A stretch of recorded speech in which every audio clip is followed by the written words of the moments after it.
ماوەی چەند ڕۆژێکە شاندێکی وەزارەتی پلاندانانی حکوومەتی عێراق لە هەڵەبجەن و لە ڕووی جوگرافی و ئیداریەوە کار دەکەن بۆ تەواوکردنی ڕێکارەکانی بە پارێزگابوونی هەڵەبجە.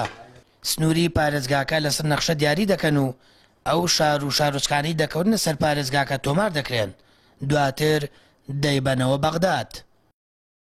نحن فريق من وزارة التخطيط. ئێمە تیمێکی وەزارەتی پلاندانانی عێراقین لە بەغداوە هاتوین. کار دەکەین بۆ لێکۆڵینەوە و تەواوکردنی دۆسیەی بە پارێزگاکردنی هەڵەبجە بە شێوەیەکی فەرمی و کۆتایی.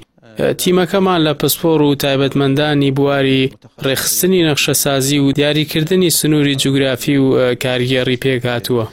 تنظيم خرائط الأقضية والنواحي. أما كوتا قناغا أما هاتني وفدوكم مجديك ويا بهالبجة كان ك هەڵەبجە بەڕەسمی لەلایەن ناوەندەوە بە پارێزگای نۆزەمینی عێراق دەناسرێنرێت و سنوورە ئیداری جوغرافیەکەی تەحدید و دیاری ئەکرێت و دووبارە هاوڵاتیانی هەڵەبجە ڕوبەڕووی ئەو کێشەیە نابنەوە کە گوایە هەڵەبجە پارێزگایە یاخود قەزایە سەر بە سلێمانیە و لە موازنەی ساڵانی داهاتوودا وەکو پارێزگایەکی سربەخۆ و مستەقل تعاملی لەگەڵ ئەحمەدی حاجی ڕەشید ئەندامی پەرلەمانی عێراق ئاماژە بۆ دەدات هەوڵەکان بەرەو کۆتایی دەچن بۆ ئەوەی هەڵەبجە بە فەرمی لەلایەن حکوومەتی عێراقەوە بە پارێزگا بناسێنرێت و لە ساڵانی پێشووتریش ئەوان هەڵەبجەیان لە موازنە بە پارێزگا تۆمار کردووە.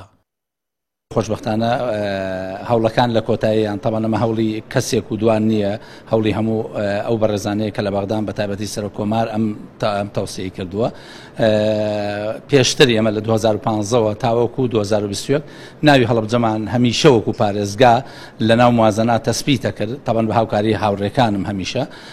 دوایەوە ئیجراعاتی گەڕانەوەی دائیرە فیدراڵیەکان بۆ ئەو پارێزگایە و بۆ قەزاکانی دیکە وەکو پێنجوێن وەکو سێساغ هەمیشە هەوڵەکانمان بەردەوام بۆ بۆیە ئەمڕۆ بەرهەمی ئەو هەوڵمان بوونە خەریکە بە کۆتایی ئەگا بۆ ئەوەی هەڵەبجە بێتە پارێزگایەک لە ناو نەخشەی وەزارەتی پلانی ئیتیحادیە، ئیتر مامەڵەکانی هەمیشە بە شێوەیەکی پارێزگایەکی سەربەخۆ مامەڵەی لەگەڵەکرێت لە عێراقدا.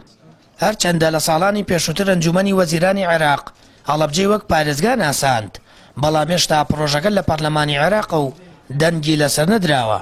چاوەڕوان دەکرێت ئەنجامی لیژنەکەی وەزارەتی پلاندانان کۆتا هەنگاو بێت بۆ ئەوەی پەرلەمانی عێراق پرۆژەی بە پارێزگابوونی هەڵەبجە پەسەند بکات و بە فەرمی ببێتە 19مین پارێزگای عێراق. سامەر فەتاح، کەناڵی ئاسمانی پەیام، هەڵەبجە.